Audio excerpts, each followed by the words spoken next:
Hello and welcome back to another video where today we're going to do more of a sit down one to talk about why I can't go back to a 9 to 5 as an artist now. For any of you who aren't familiar with me or my career, a lot of you may have originally found me as an artist that was originally working in the animation industry as a storyboard artist, and even before that when I was a student at CalArts, just building my portfolio to break into the animation industry. So I feel like for the longest time I've had this identity as an artist that was just trying to make it into the traditional entertainment space. But as time kind of went on, we eventually were shown the truth of really what goes down in the industry, especially when hard times hit. So there were a lot of factors that made working in animation a lot more difficult. But for me, ever since I started working in animation, I never stopped doing my own thing. I've always pursued my own projects, comics, social media on the side, and even during times where I got promoted to higher positions while working in animation, there was still a part of me that always just preferred doing my own thing. I think as much as a type A person I am that's originally from New York and would love to work under a very regimented schedule, I really do think that at the end of the day, my creativity truly thrives when I give it the space to just happen when it happens. So that's why I really think the first biggest reason why it would be difficult for me to go back into the industry is because I've realized I am just simply someone who doesn't really like being told what to do. And yes, you can never 100% have control of your situation. To some degree, there's always going to be someone out there telling you what to do. But when you at least run your own business or do things at your own pace, there's a little bit more flexibility on your day-to-day basis where no one is necessarily micromanaging you. I used to think that maybe just having 8 hours of a day is enough time to let your creativity come to you during that time frame, but sometimes it just doesn't work like that for everyone. And even when I did work at a studio, a lot of the times when I'm drawing, I would always put on a video anyway about someone else just doing their own thing and the type of art career they created for themselves fits their lifestyle. And while animation sometimes did fit my lifestyle traditionally in the past, at the same time, I also felt like it was more so because I was like, okay, I'm finally hitting that check mark off of my life bucket list of working for a notable studio. But I feel like the reason why that was even of value to me to begin with is because society makes us think that if you work for a good, well-known company, that makes you look good. And yeah, for some time it does, but also you just realize that like, okay, great, I can say I work here now, but my day-to-day life isn't still really fulfilling to me. So personally for me, having that space to explore my personal passions did give me a greater sense of fulfillment. But of course, it still does get stressful from time to time, which is why I'd like to thank the sponsor of today's video, Pipedrive. So as an artist, keeping up with commissions, sponsorships, and collaborations can feel super chaotic, and between emails and deadlines and project inquiries, it's easy to lose track of opportunities. And just to keep it real, I'd rather be making art than managing spreadsheets. That's why I started using Pipedrive, a sales-first CRM that actually helps me stay on top of everything. I would like to think of it as a visual dashboard for your creative business where you can track incoming commissions, follow up with clients, and organize all of your deals in one place. This way, you don't have to scroll through endless emails or forget who you need to respond to. The best part is that Pipedrive automates follow-ups and reminders, so I don't have to constantly check if a client has replied or worry about missing out on a paid opportunity. And since it's fully customizable, I can set it up exactly to how I want, whether if it's for brand deals, product launches, or managing art retreat bookings. So if you're a freelancer, content creator, or artists looking to turn your passion into a business without the stress, check out Pipedrive down in the description box below. You'll get a 14-day free trial with no credit card required, plus 20% off when you sign up using the link in the video description down below. Anyway, thank you to Pipedrive for sponsoring today's video, and let's get back to it.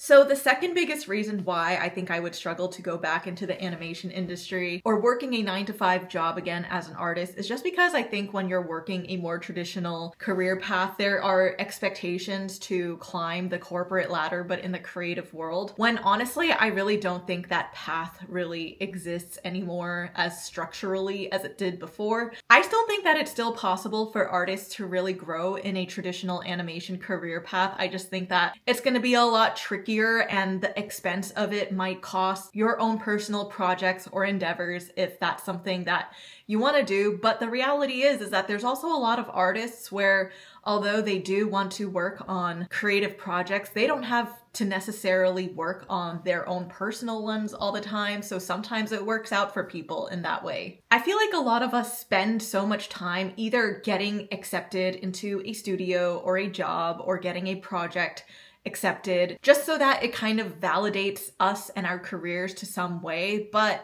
I feel like nowadays you can really create that path for yourself via the internet, social media, and with all the resources out there. But again, I fully acknowledge and am aware that that's not for everyone, as some people just need that structure given to them instead of creating it for themselves. But for me, I personally thought that climbing the corporate creative ladder would grant me the life that I wanted to live, which was, making more money, having more flexibility to do what I want, be more well respected, and have more autonomy in my career, when really it doesn't really seem to be that way. No matter where you go, like there is always some degree of that being compromised for sure. But I did notice that when I work via running my own business, I do have a lot more flexibility and say in my lifestyle, because at the end of the day, no one is really there micromanaging me or telling me what to do or when to take off and when to not take off. So I feel like because I opened the path for myself via pursuing my graphic novels, YouTube channel, social media, Instagram, and my art career retreats,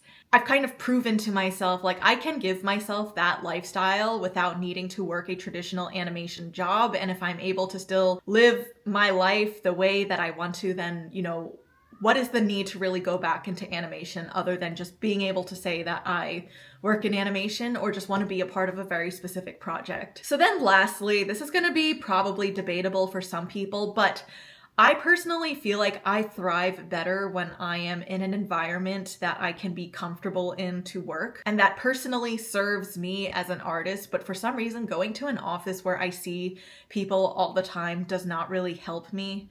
But I know for some people it might, especially if you're like a very social person and you want to connect with others. But for me, when I think about it, half of my coworkers are people that I've never even met in real life before. They are just a name that I email and send things to.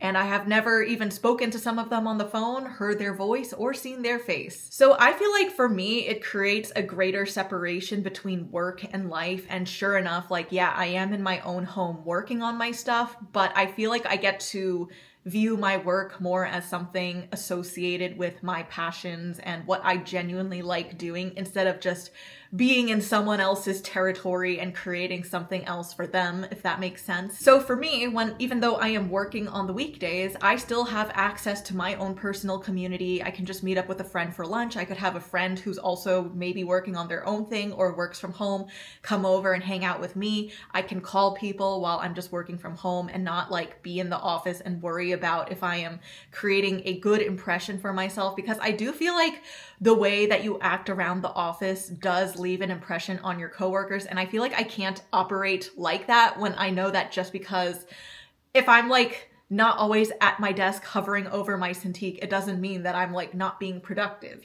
And for me, especially with going through a lot of mental health related stuff lately, it's just like a part of me just really struggles to just put a smile on my face every day. Like I can't be that smiling face that just pleases everybody and can pitch storyboards with the utmost enthusiasm. And sometimes I just need to be in an environment that will allow me to just not be like that, because it creates an unnecessary additional pressure. Like really, why does it matter how you show up to work on a personal level as long as you get your responsibilities done? But lately it kind of feels like the way that you present yourself in the office still does matter, and that's in some ways more exhausting to me than just giving a lot of work to do. But yeah, having that space for me to just be myself, even if it means being my imperfect self, is really important for me as an artist. And I think a lot of our creative work also relies on emotions beyond just happiness and contentment. And I just think that it is not realistic for humans to operate under a fake smile every day. But yeah, on that note, that's just my my personal story of navigating my life as an artist. And I hope that maybe it inspires some of you out there to reconsider or think about what you want as an artist and creative instead of just following the things that society says you should do. But also there is nothing wrong with just doing that traditional career path either, because different things work for different people, and I'm just here to talk about my experience. But anyway, thank you for watching this, and I will see you all in the next one.